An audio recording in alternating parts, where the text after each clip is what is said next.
बिस्मिल्लाहिर्रहमानिर्रहीम। अस्सलाम वालेकुम।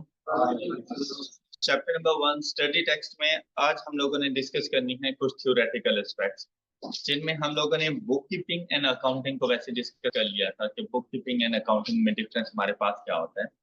Book keeping is the process of recording financial transaction in the accounting records of an entity। बस इतनी सी बात आप लोगों ने याद रखनी है कि किसी भी बिजनेस ट्रांजैक्शन की रिकॉर्डिंग अगर हम लोग फाइनेंशियल रिकॉर्ड्स में करते हैं तो इसको कहा जाता है बुक। और अकाउंटिंग क्या होती है? Accounting is the process of recording, मतलब इसमें अब ये बुक कीपिंग शामिल हो चुका है। Classifying, summarising the information of financial nature and interpreting the results thereof. अगर हम लोग किसी भी बिजनेस ट्रांजैक्शन को रिकॉर्ड करें, फिर हम उसको क्लासिफाई करें। जैसे हम लोग कहते थे कि ये हमारे एसेट्स हैं, ये लायबिलिटीज हैं, सेल्स हैं, परचेजेस हैं, इनकम है, हमारी एक्सपेंसेस हैं, ये उनकी क्लासिफिकेशन थी। उसके बाद समराइजिंग द इंफॉर्मेशन, अभी हम लोगों ने समराइज करना नहीं सीखा, अभी हम लोगों ने रिकॉर्डिंग सीखा है और उसकी क्लासिफिकेशन सीखा है।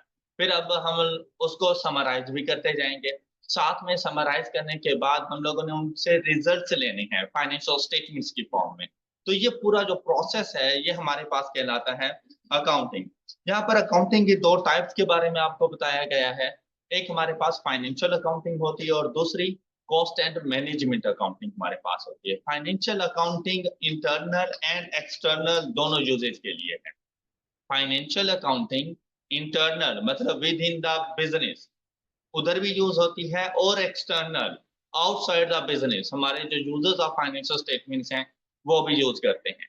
लेकिन जो कॉस्ट अकाउंटिंग है ना, ये सिर्फ और सिर्फ इंटरनल यूजेज के लिए होती है। कॉस्ट अकाउंटिंग, अब हम लोग यहाँ पे इंट्रोडक्शन टू अकाउंटिंग देख रहे हैं, तो कॉस्ट अकाउंटिंग का सिर्फ एक चैप्टर है जो हम लोगों ने पढ़ना है, कॉस्ट ऑफ गुड्स मैन्युफैक्चर। ये चैप्टर नंबर 8 है हमारे पास। इसके अलावा हमारा जो ज्यादातर फोकस चल रहा है ना, वो फाइनेंशियल अकाउंटिंग के ऊपर होना है। इसी को बेस बना के आगे हम लोगों ने FTR1 financial accounting and reporting 1 and 2 को जाके पढ़ना है। कॉस्ट एंड मैनेजमेंट अकाउंटिंग का हम लोगों ने पूरा एक सब्जेक्ट पढ़ना है। तो यहाँ पर हम लोग कॉस्ट एंड मैनेजमेंट अकाउंटिंग को इन डिटेल डिस्कस नहीं करेंगे, लेकिन कॉस्ट ऑफ गुड मैन्युफैक्चर बनाना हम लोग जरूर सीखेंगे। इसके बाद आ जाते हैं हमारे पास अकाउंटिंग साइकिल। अकाउंटिंग साइकिल मतलब आप लोगों ने क्या कुछ करते रहना है अकाउंटिंग करते हुए। जैसे हम लोगों ने कहा कि आप लोगों ने रिकॉर्डिंग करनी है, फिर क्लासिफाइंग करनी है, समराइजिंग करनी है, और उसके बाद जाकर आप लोगों ने फाइनेंशियल स्टेटमेंट्स को प्रिपेयर करना है। इसी तरह से अकाउंटिंग साइकिल की बात करें तो सबसे पहला काम होता है कि आपको बिजनेस की ट्रांजैक्शन दी जाती है। बिजनेस की ट्रांजैक्शन ये आप लोगों को मिल गई है। अब आपको आइडिया भी हो गया है कि बिजनेस की ट्रांजैक्शन कौन कौन सी हो सकती हैं, जिनसे आप लोगों ने जर्नल एंट्रीज वगैरह बनाई हैं। उन ट्रांजैक्शंस को यूज करते हुए आप लोगों ने जर्नल एंट्रीज बनाई हैं। अभी जो आप लोगों का फर्स्ट स्टेप था वो था जर्नल एंट्रीज का बनाना। लेकिन या तो जर्नल एंट्रीज बनाई जाती हैं या फिर बुक्स ऑफ प्राइम एंट्रीज बनाई जाती हैं। पहले हम लोग सीखा करते हैं जर्नल एंट्री बनाना, ताकि हमें डेबिट और क्रेडिट का पता चल सके। उसके बाद एक दूसरा इसका मेथड है कि बिजनेस ट्रांजैक्शंस को आप लोग कन्वर्ट कर लो बुक्स ऑफ प्राइम एंट्रीज के अंदर। ये हमारी स्टडी टेक्स्ट में चैप्टर नंबर 2 है। इसके बाद हम लोगों ने बुक्स ऑफ प्राइम एंट्रीज बनाना सीखना है। Books of prime entries and journal entries दोनों की मदद से, अगर हमारे पास जर्नल एंट्रीज हैं तो हम लोग जर्नल एंट्रीज से जाके लेजर्स बना लेते हैं। बुक्स ऑफ प्राइम एंट्रीज हैं तो बुक्स ऑफ प्राइम एंट्रीज की मदद से जाकर हम लोग लेजर्स बना लेते हैं। तो थर्ड प्रोसीजर हमारे पास आता है, जो मेथड है इसमें अकाउंटिंग साइकिल में, वो है लेजर्स या बुक्स ऑफ प्राइम एंट्रीज की मदद से जर्नल एंट्रीज या बुक्स ऑफ प्राइम एंट्रीज की मदद से जाकर लेजर्स को बनाना। लेजर्स की मदद से हम लोग बनाया करते हैं ट्रायल बैलेंस। अब ये लेजर्स एंड ट्रायल बैलेंस ये हमारी स्टडी टेक्स्ट में चैप्टर नंबर 3 है। Books of prime entries chapter number 2 है हमारे पास। बिजनेस ट्रांजैक्शन चैप्टर नंबर 1 है जो आजकल हम लोग पढ़ रहे हैं। जब हम लोग ट्रायल बैलेंस बना लेते हैं तो ट्रायल बैलेंस की मदद से हमारे पास बनती है हमारी फाइनेंशियल स्टेटमेंट्स। कौन कौन सी? स्टेटमेंट ऑफ प्रॉफिट और loss and statement of financial position. Alright, ये दो स्टेटमेंट्स हम लोगों ने बना के देनी होंगी। इसे कहा जाता है अकाउंटिंग साइकिल, मतलब रिकॉर्डिंग से लेकर फाइनेंशियल स्टेटमेंट्स के बनाने तक का एक मुकम्मल प्रोसीजर कि हम लोगों ने इस काम में कौन कौन से स्टेप्स इन्वॉल्व करने हैं। ऑलराइट, अब द फर्स्ट वन, साइकिल में जो पहली चीज थी वो थी बिजनेस ट्रांजैक्शन। तो हम लोगों ने यहाँ पे बिजनेस ट्रांजैक्शन को देखा। तो बिजनेस ट्रांजैक्शन बेसिकली बिजनेस की ऐसी एक्टिविटीज होती हैं जो फाइनेंशियल नेचर में, जिनमें मॉनेटरी टर्म्स इन्वॉल्व हो जाए, हम उनको बिजनेस ट्रांजैक्शन कहते हैं। जैसे पहले वो बता रहे ट्रांजैक्शन के बारे में। ट्रांजैक्शन कोई भी इवेंट एक्शन वगैरह हो सकता है, चाहे वो मॉनेटरी है चाहे वो नॉन मॉनेटरी है, वो ट्रांजैक्शन बन जाता है। लेकिन जब बात आती है ना बिजनेस ट्रांजैक्शन की, तो उसमें मॉनेटरी टर्म्स का होना जरूरी होता है। A transaction is an action or activity involving two parties or things that reciprocally affect or influence। अब देखें, जब भी, अब मैं यहाँ पे आपको लेक्चर डिलीवर कर रहा हूँ, मेरे सामने सुनने वाले बैठे हैं तो मैं लेक्चर दे रहा हूँ ना। अच्छा, सपोज अगर मैं यहाँ पे ना हूँ, क्या कोई आके अकाउंटिंग बढ़ा देगा? तो जब भी कोई भी इवेंट एक्शन कोई भी ट्रांजैक्शन होती है ना, तो दो पार्टीज का होना जरूरी है, और दोनों पार्टीज के जो इफेक्ट होता है ना वो रेसिप्रोकल होता है। कि अगर मैं लेक्चर डिलीवर कर रहा हूँ तो आप लेक्चर ले रहे हैं। अगर मैं आप लोगों को सपोज ये पेन हैंड ओवर करूंगा तो आप ये पेन रिसीव करो, मैं आपको कैश दूंगा तो आप लोग कैश रिसीव करोगे। तो एक पार्टी पे कर रही है तो दूसरी पार्टी रिसीव कर रही है। अगर शॉपकीपर के पास जाओ और वो आपको गुड्स हैंड ओवर करेगा तो आप गुड्स रिसीव करोगे, उसकी तरफ से सेल्स होंगी तो आपकी तरफ से परचेजेस होंगी, आपकी तरफ से कैश का आउटफ्लो होना है, उसकी तरफ से कैश का। हालांकि ट्रांजैक्शन एक ही है, लेकिन दोनों के लिए जो इफेक्ट्स हैं वो रेसिप्रोकल है। क्रेडिट पर चले जाएं तो मैं आपसे कहूंगा मैंने आपसे रिसीव करने हैं, आप क्या कहेंगे? हमने आपको पे करने हैं। रेसिप्रोकल इफेक्ट है, ट्रांजैक्शन एक ही है। तो हर ट्रांजैक्शन में एटलीस्ट दो पार्टीज शामिल हैं और दोनों के जो ड्यूटीज होती हैं वो ऑफसेटिंग होती है, रेसिप्रोकल में आती हैं। ऑलराइट, अगर सुबह आप मेरे डेटर हैं तो मैं आपका क्रेडिटर बन जाऊंगा, ट्रांजैक्शन एक होनी है। क्लियर? नेक्स्ट देखो, a business transaction is an interaction between the business. जब भी बिजनेस, अब ये जो दो पार्टीज हैं, अगर हम लोग बिजनेस ट्रांजैक्शन की बात करें ना तो इसमें एक पार्टी बिजनेस नहीं होना है, एक पार्टी बिजनेस है, दूसरी पार्टी कुछ भी हो सकती है। कुछ भी क्या मतलब कि भाई हमारे कस्टमर्स हो सकते हैं, हमारे सप्लायर्स हो सकते हैं, हमारे एम्प्लॉयज हो सकते हैं, इवन के बिजनेस का इंटरेक्शन अपने बिजनेस ऑनर के साथ, वो भी बिजनेस ट्रांजैक्शन बन जाएगा। किस फॉर्म में होता है बिजनेस ऑनर के साथ इंटरेक्शन? कैपिटल की फॉर्म में, ड्राइंग्स की फॉर्म में। इन दो फॉर्म्स के अंदर बिजनेस ऑनर के साथ इंटरेक्शन होता है। कस्टमर्स के साथ इंटरेक्शन कौन सी फॉर्म में हो सकता है? सेल्स रिटर्न या अमाउंट रिसीव करना अपने रिसीवेबल से, वो भी तो कस्टमर्स ही हैं। सप्लायर्स के साथ कैसे इंटरेक्शन हो सकता है?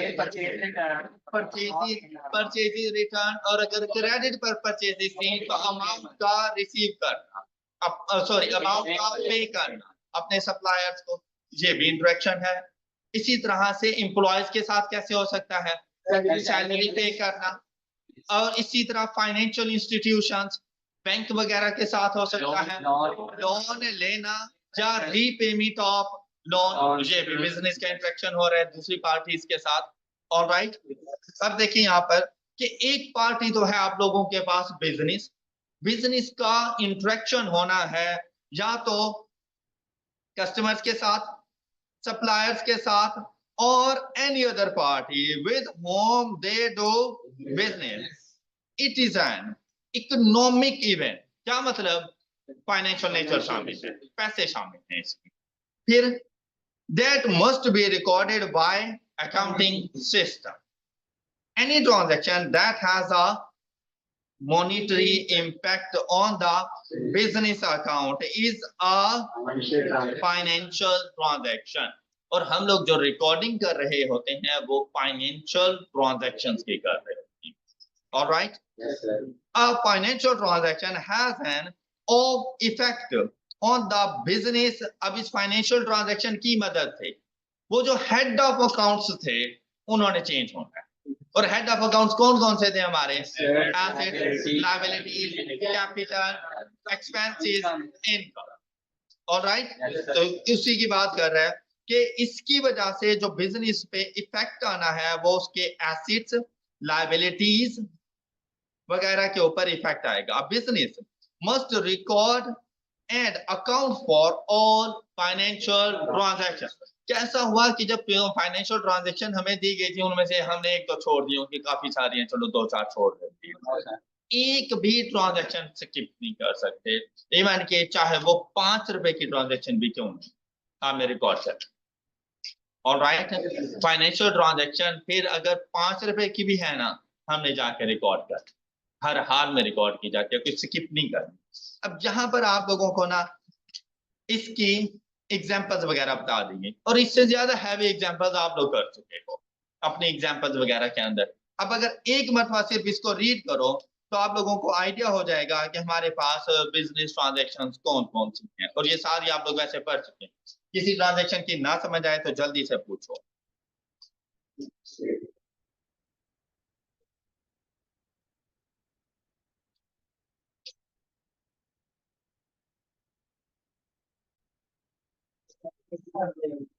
आप लोगों ने ये सारी बिजनेस ट्रांजैक्शन पढ़नी, आई होप कि कोई ऐसा इशू नहीं होगा आप लोगों को।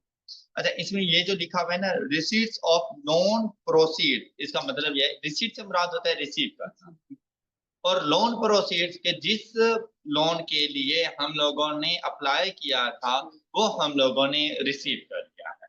फिर नीचे उसकी रीपेमेंट की बात कर रहे हैं, जब अगर हमने लोन ले लिया है तो उसको रीपे भी हम लोगों ने कर देना है।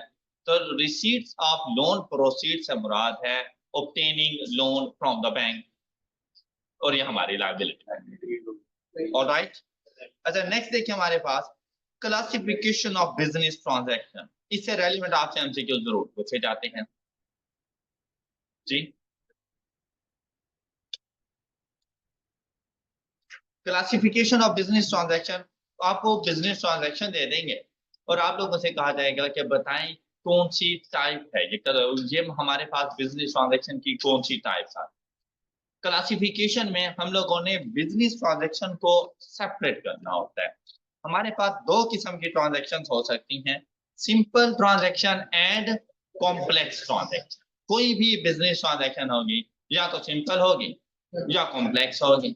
सिंपल मतलब जैसे गुड्स का सेल करते हैं, सिंपली सेल ऑफ गुड्स है ना, तो जाके सेल को रिकॉर्ड कर देंगे। गुड्स को आप परचेज कर लेना, सिंपल परचेज के तौर पे जाके हम लोगों ने इसको रिकॉर्ड कर देना है, सिंपल सी ट्रांजैक्शन है। एम्प्लॉयज को सैलरी पे कर देना, सिंपल ट्रांजैक्शन है। यूटिलिटी बिल्स का पे कर देना, रेंट एक्सपेंस पे कर देना, ऑब्टेनिंग अ लोन, ये सिंपल ट्रांजैक्शन है। कॉम्प्लेक्स ट्रांजैक्शन मतलब जिसकी रिकॉर्डिंग में भी आप लोगों को थोड़ा सा टाइम लगते हैं, आपको सोचना पड़े। ऐसा भी हो सकता है कि इसमें 2 से ज्यादा पार्टीज इंवॉल्व हो गई हैं, कोई थर्ड पार्टी ट्रांजैक्शन आ गई है। जैसे आप गुड्स को सेल तो कर रहे हो लेकिन थ्रू एन एजेंट कर रहे हो, और उस एजेंट को कमीशन भी पे करना है। अब आपने ये देखना है कि मैंने गुड्स बेसिकली सेल कितने की, मुझे अमाउंट कितनी मिली, और मैंने कमीशन कितना पे। तो ये थोड़ी सी कॉम्प्लेक्स ट्रांजैक्शन हो जानी है। लोन का ले लेना तो सिंपल ट्रांजैक्शन है, लेकिन लोन की रीपेमेंट सिंपल ट्रांजैक्शन नहीं है, क्योंकि जब रीपे करेंगे तो सिर्फ लोन नहीं रीपे करेंगे, साथ में इंटरेस्ट भी पे करेंगे। तो लोन कितना पे कर रहा हूं, अगर इंस्टॉलमेंट्स में पे कर रहा हूं, खास तौर पे जब इंस्टॉलमेंट्स में पे किया जाता है तो उस इंस्टॉलमेंट के अंदर लोन की प्रिंसिपल अमाउंट कितनी पे कर रहा हूँ और इंटरेस्ट की अमाउंट कितनी पे कर रहा हूँ, उन दोनों को अलग अलग करके लिखा जाता है। तो जी आपकी एक कॉम्प्लेक्स ट्रांजैक्शन बन जाती है। जरा रीड करें simple transaction and complex transaction.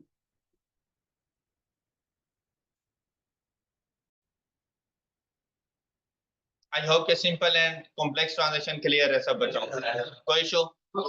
अच्छा, अब नेक्स्ट सुनो, one of transaction and ongoing transaction. अच्छा, ऐसा नहीं है कि या तो वन ऑफ ट्रांजैक्शन होगी तो वो सिंपल नहीं हो सकती, ये नहीं है।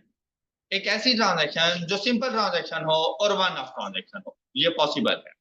लेकिन ये नहीं हो सकता कि एक ट्रांजैक्शन सिंपल ट्रांजैक्शन है और साथ में कॉम्प्लेक्स ट्रांजैक्शन भी है, ये नहीं हो सकता।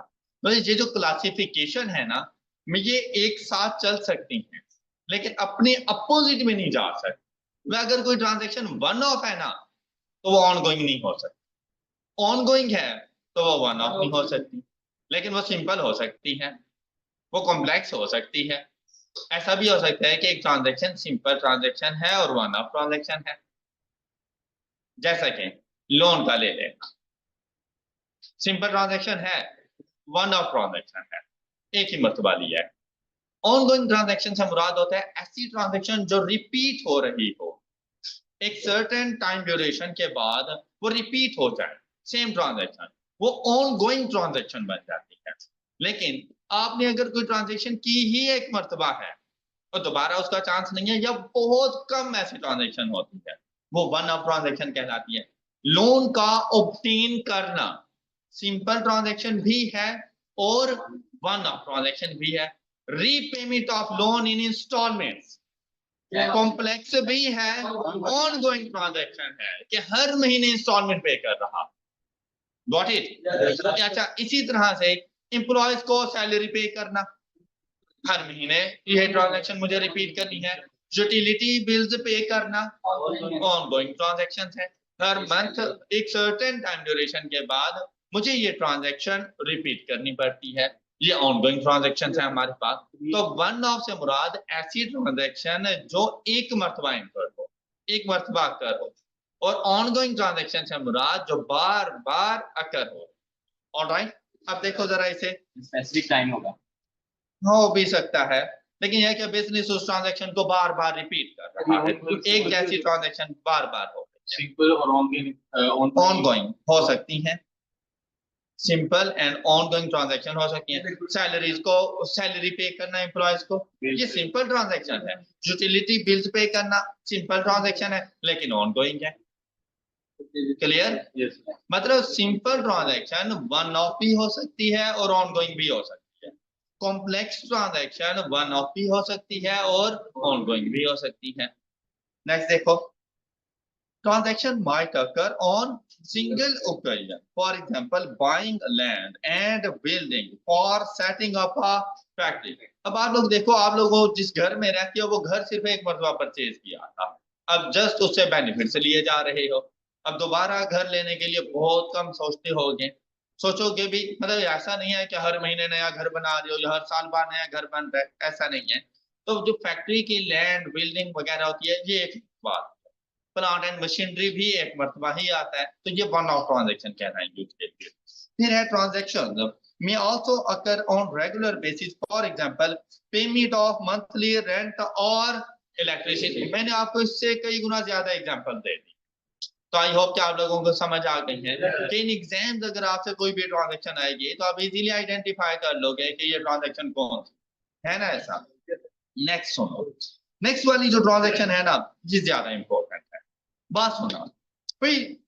Capital transaction and revenue transaction, capital transaction and revenue transaction. अगर किसी भी ट्रांजैक्शन का ताल्लुक लॉन्ग टर्म से है, जो उसने मुझे ज्यादा एक साल से ज्यादा अरसे का बेनिफिट देना है, तो कैपिटल ट्रांजैक्शन। और अगर उसका ताल्लुक शॉर्ट टाइम ड्यूरेशन से है कि शॉर्ट टाइम ड्यूरेशन के लिए उसने मुझे बेनिफिट देना है, तो वो रेवेन्यू ट्रांजैक्शन बन जाती है। लैंड एंड बिल्डिंग का एक्वायर करना, अच्छा बात सुनिएगा, बात सुनिएगा, लैंड का परचेज करना simple transaction, one of transaction, साथ में कैपिटल। क्लियर? सिंपल भी है, वन ऑफ भी है और कैपिटल ट्रांजैक्शन कि लैंड बहुत लंबे अरसे के लिए मुझे फायदा दे जब तक कि मैं उसको सेल ना कर, है ना ऐसा, लैंड एंड बिल्डिंग। अच्छा, ये कैपिटल ट्रांजैक्शन बन गई। एम्प्लॉयज को सैलरी पे कर, सिंपल है, ऑनगोइंग है, लेकिन रेवेन्यू ट्रांजैक्शन क्यों? क्योंकि शॉर्ट टाइम ड्यूरेशन के लिए, for a month utility bills का पे कर देना, सिंपल ट्रांजैक्शन है, ऑनगोइंग ट्रांजैक्शन है, लेकिन रेवेन्यू ट्रांजैक्शन है। देखिए गाड़ी का परचेज करना, ये कैपिटल ट्रांजैक्शन, गाड़ी का परचेज करना कैपिटल ट्रांजैक्शन है। ये बात समझ आ गई सब बच्चों को? लेकिन उस गाड़ी की मेंटेनेंस वो रेवेन्यू ट्रांजैक्शन। अब हम लोग डिस्कस कर रहे हैं कैपिटल और रेवेन्यू। गाड़ी का परचेज करना ये कहलाता है कैपिटल ट्रांजैक्शन, लेकिन गाड़ी की रिपेयर्स एंड मेंटेनेंस ये रेवेन्यू ट्रांजैक्शन है कि ये आप लोगों को करनी पड़ती है उसको मेंटेन रखने के लिए। तो repairs and maintenance revenue transaction, जबकि गाड़ी का परचेज करना कैपिटल ट्रांजैक्शन। अब हैं दोनों ही एक्सपेंस गाड़ी के ऊपर, लेकिन दोनों को डिस्टिंग्विश कर लिया हम लोगों ने। क्लियर? ये बात clear? Capital transaction items of long term nature such as property, plant and equipment used to carry out the operating activities of the business। अब जितने भी हमारे नॉन करंट एसेट्स होते हैं, नॉन करंट, इसका ताल्लुक बेसिकली ज्यादातर नॉन करंट एसेट से है। जितने भी नॉन करंट एसेट्स हैं लॉन्ग टर्म नेचर के हैं और सारे बिजनेस के ऑपरेशंस में काम कर रहे होते हैं, वो बिजनेस के ऑपरेशन इनसे परफॉर्म हो रहे होते हैं। तो अगर इनको एक्वायर करते हैं तो ये कहना है कि हमारे पास कैपिटल ट्रांजैक्शन। फिर कहता है carry out the operating activities of the business are capital items, items of short term nature, particularly items that are used or occur in normal cycle of business operations are।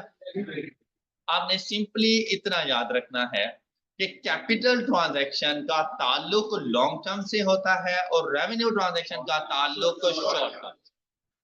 Alright, अच्छा अब देखो किसी भी transaction में या तो आप amount receive करोगे, कैश का इनफ्लो होगा, या फिर किसी भी ट्रांजैक्शन के अगेंस्ट कैश को पे करोगे, कैश का आउटफ्लो होगा, एक्सपेंस आउट करोगे।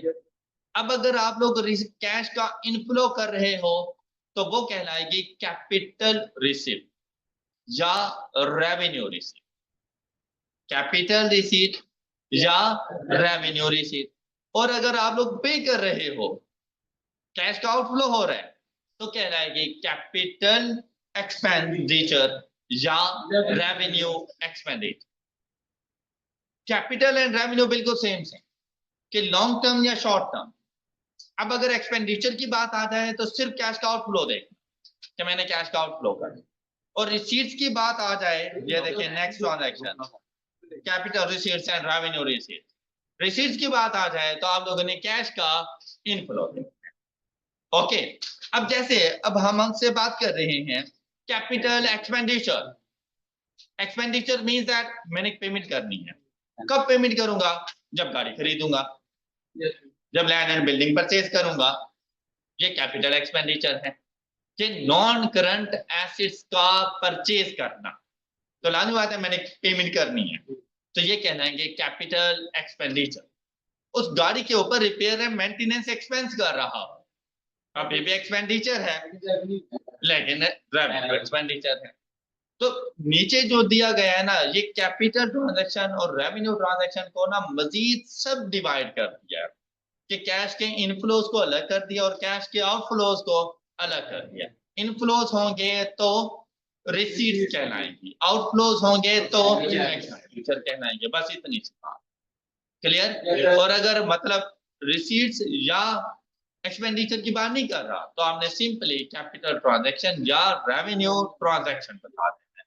अब यहाँ पे देखो कहते हैं capital expenditure is expenditure made to acquire or improve long-term assets that are used by the simple सी बात non-current assets का परचेज, फिक्स एसेट्स का परचेज करना, वो क्या कहलाएगा आप लोगों के पास? Capital expenditure. Revenue expenditures is expenditure on day-to-day operating expenses। Revenue जैसे सैलरीज का पे करना, यूटिलिटी बिल्स का पे करना, ये रेवेन्यू एक्सपेंडिचर्स है। गाड़ी की मेंटेनेंस करना, रेवेन्यू एक्सपेंडिचर्स है। अब देखें यहाँ पर कैपिटल से मुराद होता है कैपिटलाइजेशन, वर्ड यूज कर रहा है कैपिटलाइजेशन। इससे मुराद होता है नॉन करंट एसेट्स की कॉस्ट का पार्ट बना। कैपिटलाइजेशन से मुराद होता है नॉन करंट एसेट्स की कॉस्ट का पार्ट बनाना। कि अगर आपसे कह दिया जाए कि कोई ऐसा एक्सपेंस है जो कि आप लोगों ने कैपिटलाइज करना है, it means that part of cost of non current assets, कि आपने अपने नॉन करंट एसेट्स का हिस्सा बनाना है।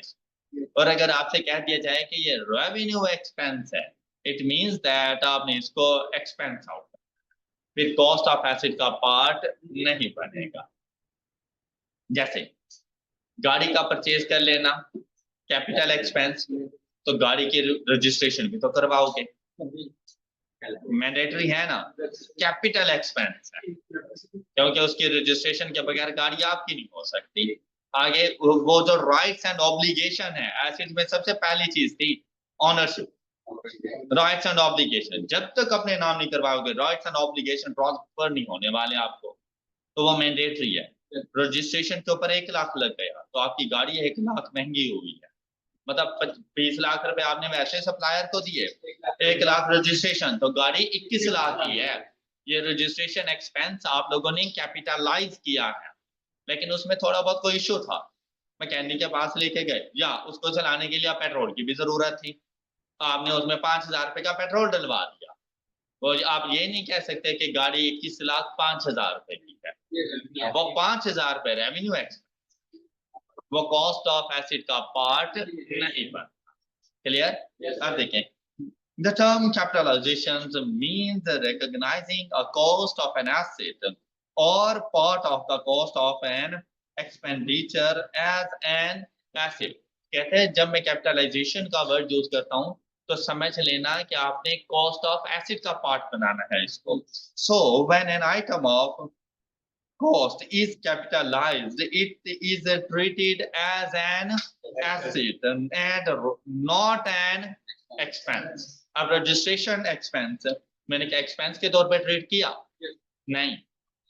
गाड़ी की रजिस्ट्रेशन एक्सपेंस मैंने उसको कॉस्ट ऑफ एसेट के तौर पे अपना एसेट बनाया है, मैंने उसको अपना एक्सपेंस नहीं बनाया। क्यों? क्योंकि मैंने उसको कैपिटलाइज किया। बात क्लियर हो गई? नेक्स्ट देखें, अब यहां पर अमाउंट रिसीव करनी है आप लोगों को, capital receipts and revenue receipt. Capital receipts क्या है? लोन का ले लेना, और लोन 3 साल के बाद रीपे करना है, लॉन्ग टर्म नेचर आ गई। ऑब्टेनिंग ए लोन कैपिटल ट्रांजैक्शन हो गया है, जब लोन लिया है तो पैसे आए हैं तो कैपिटल रिसीट्स बन, कैपिटल ट्रांजैक्शन है। लेकिन आप लोगों ने लोन रिसीव किया है तो आप लोगों के पास कैपिटल रिसीट्स बन गई हैं। आपने गुड्स सेल की, आपके कस्टमर ने आपको पैसे दिए, अमाउंट आई, अमाउंट रिसीव हुई, लेकिन क्या कैपिटल है? रेवेन्यू रिसीट्स है। ऑलराइट, जो day to day operations perform करने पर कोई अमाउंट रिसीव करते हो तो रेवेन्यू रिसीट, और अगर कोई लॉन्ग टर्म नेचर के लिए अमाउंट रिसीव करते हो तो कैपिटल रिसीट्स। अब यहाँ पे देखो, कैपिटल रिसीट्स और receipts of long term nature such as money from bank loan और new money invested by the business owner which is called capital. अब बिजनेस के लिए ये भी उसकी कैपिटल रिसीट है, भाई बिजनेस तो रिसीव कर रहा है ना अमाउंट, तो बिजनेस के लिए ये कैपिटल रिसीट्स आएंगी। फिर revenue income is income arising from the normal operations of a business from its investment, और for example revenue from sale of goods और इंटरेस्ट अगर हम लोग किसी किस्म का कोई रिसीव कर रहे हैं फिक्स डिपॉजिट के ऊपर, तो वो भी आप लोगों का रेवेन्यू रिसीट्स है। ऑलराइट, एग्जांपल नंबर 1 आप लोगों की होम असाइनमेंट्स है, आपने इसकी राइट हैंड साइड छुपा लेनी है, सिर्फ ट्रांजैक्शन पढ़नी है और खुद से आइडेंटिफाई करना है कि ये कैपिटल रिसीट्स है, क्या रेवेन्यू रिसीट्स है, कैपिटल एक्सपेंडिचर है, रेवेन्यू एक्सपेंडिचर। इन चारों में से आप लोगों ने इसको आइडेंटिफाई करना है। ऑलराइट, कोई चीज ना समझ आए तो मुझसे जरूर पूछिएगा, नेक्स्ट लेक्चर में बाकी डिस्कस करेंगे। That's all for today. अपना ख्याल रखिए, अल्लाह हाफ़िज़।